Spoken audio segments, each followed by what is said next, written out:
Sir ಈಗ ಜನರ ಪರವಾಗಿ ಮಾತಾಡೋಣ ಸರ್. ನಾವು ಎದಕ್ಕೆ ಬೇಕು ಸಂಪೂರ್ಣ ಸಂಪುಟ, ಎದಕ್ಕೆ ಬೇಕು?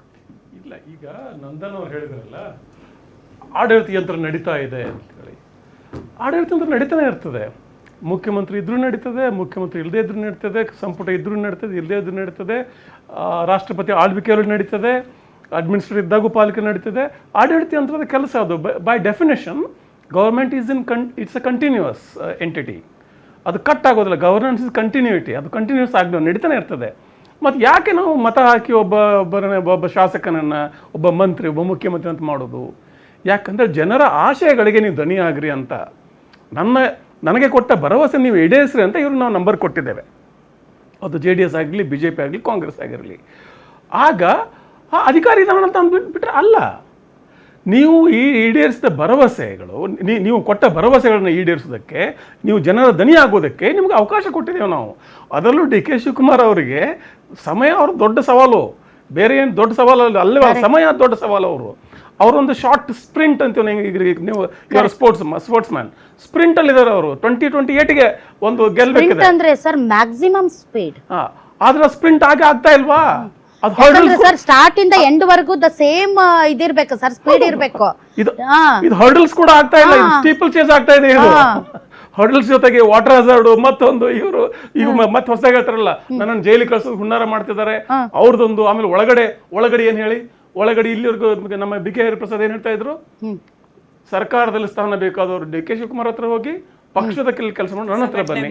ಸಮನ್ವಯ ಸಮಿತಿ ಬೇರೆ ಮಾಡ್ತಾರಂತೆ ಸರ್. ಯಾಕೆ ಅಲ್ಲಿ ಹೋದ್ರೆ ನೀವು ಅದೇನ್ ಸರ್ ಸಮನ್ವಯ ಸಮಿತಿ? ಈಗ ಐ ಡೋಂಟ್ ನೋ, ಕಾಂಗ್ರೆಸ್ ಮತ್ತೆ JDS ಸಮ್ಮಿಶ್ರ ಸರ್ಕಾರ ಸಂದರ್ಭದಲ್ಲಿ ಸೊ ಹೌದಪ್ಪ, ಪಕ್ಷಕ್ಕೂ ಸರ್ಕಾರಕ್ಕೂ ಒಂದು ಸಮನ್ವಯ ಬೇಕು. ಯಾಕಂದ್ರೆ JDS ಕುಮಾರಸ್ವಾಮಿ ಅವರು ಮುಖ್ಯಮಂತ್ರಿ ಇದ್ರು.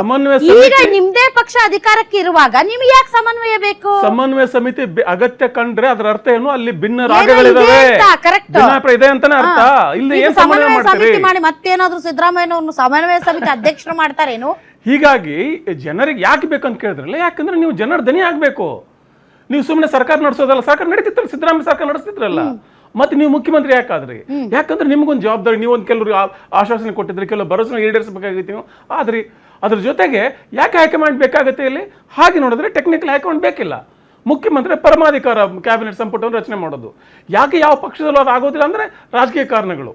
ಈಗಾಗಲೇ ಹೇಳಿದ್ನಲ್ಲ, ಈಗ ಸಿದ್ದರಾಮಯ್ಯ ಒಂದು ಪಟ್ಟಿ, BK ಹರಿಪ್ರಸಾದ್ ಒಂದು ಪಟ್ಟಿ, DK ಶಿವಕುಮಾರ್ ಒಂದು ಪಟ್ಟಿ. ಈ ಪಟ್ಟಿಗಳನ್ನ ಹಿಡ್ಕೊಂಡು ಅದಕ್ಕೆ ಓಡಿ ತಲೆ ಕೆಟ್ಟು ರಾಹುಲ್ ಗಾಂಧಿ. ಸಿದ್ದರಾಮಯ್ಯನವ್ರ ಪಟ್ಟಿ ಎದಕ್ಕೆ ಬೇಕ್ರಿ ಸರ್? ಆಮೇಲೆ ಈ ಸದ್ಯದ ಸಂಪುಟ ಏನಿದೆ ಅಲ್ಲ, ಎದಕ್ ಬೇಕು ಸರ್? ಬೇಕಿಲ್ಲ. ಹಾಗೆ ನೋಡಿದ್ರೆ ಬೇಕಿಲ್ಲ. ಎದಕ್ ಬೇಕು ಅವ್ರಿಗೆ? ಏನಾಗುತ್ತೆ ಅಂದ್ರೆ ತನ್ನ ಬೆಂಬಲಿಗರಿಗೆ ಮಂತ್ರಿ ಸ್ಥಾನವನ್ನ ಕೊಡಿಸಬೇಕು ಇರಬಹುದು, ಇಲ್ಲ ಅಂತಲ್ಲ. ಅವ್ರದೊಂದು ಪಟ್ಟಿ ಎದಕ್ ಬೇಕು? ಯಾಕೆ ಬೇಕು ಅದನ್ನ ನಾವೆಲ್ಲ ಕೇಳಬೇಕು. ಮುಖ್ಯಮಂತ್ರಿಗಳ ವಿವೇಚನೆ ಮತ್ತು ಪರಮಾಧಿಕಾರ. ಈ ಎಲ್ಲ ಫ್ರಸ್ಟ್ರೇಷನ್ DK ಶಿವಕುಮಾರ್ ಅವ್ರಿಗೆ ಇರ್ತದೆ. ನಾನು ಮುಖ್ಯಮಂತ್ರಿ ಆಗಿಬಿಟ್ಟೆ, ಏನಪ್ಪ ಇಷ್ಟು 300 ಜನ. ಅದರ ಆಚೆ ಹೈಕಮಾಂಡ್ ಏನು ಹೇಳ್ತದೆ, ಯುವಕರಿಗೆ ಹೊಸಬರಿಗೆ ಅವಕಾಶ ಕೊಡಿ ಅಂತ. ಇದೇನೋ ಆ ತೀರ್ಮಾನ ಆಗಿಬಿಡ್ಬೋದಿತ್ತೇನೋ. ಆದರೆ ಮಲ್ಲಿಕಾರ್ಜುನ ಖರ್ಗೆ ಅವರ ಮಗನಿಗೇನೋ ಆರೋಗ್ಯ ಸಮಸ್ಯೆ ಇರೋದು ಬಂದುಬಿಟ್ಟಿದ್ದಾರೆ ಅವರು. ಸ್ವಲ್ಪ ಟೈಮ್ ತೊಗೊಳ್ತದೆ, ಅದಾಯಿತು. ಬಟ್ ಇವೆಲ್ಲವೂ ಕೂಡ ಜನರಿಗೆ ಹೇಳೋ ಕಾರಣಗಳ ಇವು. ಜನರಿಗೆ ನಾವು ಸರ್ ಒಂದು ವಾರ ಚಂದ ಸರ್, ಒಂದು ವಾರ 10 ದಿನ ಚಂದ ಸರ್. 40 ದಿನ ಏನ್ರಿ ಸರ್? ಅದು ಕೂಡ ಏನ್ ಅಂತ ದೊಡ್ಡ ಕಗ್ಗಂಟೇನು ಅದು? ಅಲ್ಲ, ಕಗ್ಗಂಟ ಆಗಿದೆ ಅಲ್ಲ. ಕಗ್ಗಂಟ ಹೊರಗಿನ ಮಾಡಿಲ್ಲ, ನಂಗೆ ಅನಿಸ್ತಿಲ್ಲ ಸರ್. ಯಾಕೆ ಅಂತ ಒಳಗಿನ ಮಾಡ್ಕೊಂಡಿದ್ದಾರೆ. ನನಗೆ ಗೊತ್ತಿಲ್ಲ ಅದು ಹೊರಗಡೆ, ಅದು ಒಳಗಡೆ ಎಷ್ಟು ಅದು ಹುಣ್ಣು ಆಗಿದೆ, ಗಾಯ ಆಗಿದೆ, ಎಷ್ಟು ದೊಡ್ಡ ಮಟ್ಟಕ್ಕೆ ಅದು ವಾಸಿ ಮಾಡಲಾರದ ದೊಡ್ಡ ಸಮಸ್ಯೆ ಆಗಿ ಕೂತಿದೆ ಅಂತ ನಮ್ಗಂತೂ ಗೊತ್ತಾಗ್ತಾ ಇಲ್ಲ. ಹೊರನೋಟಕ್ಕಂತೂ ಅಂತ ದೊಡ್ಡ ಸಮಸ್ಯೆ ಇದ್ದಂಗೆ ಕಾಣ್ತಿಲ್ಲ, ತುಂಬಾ ಈಸಿ ಇದೆ.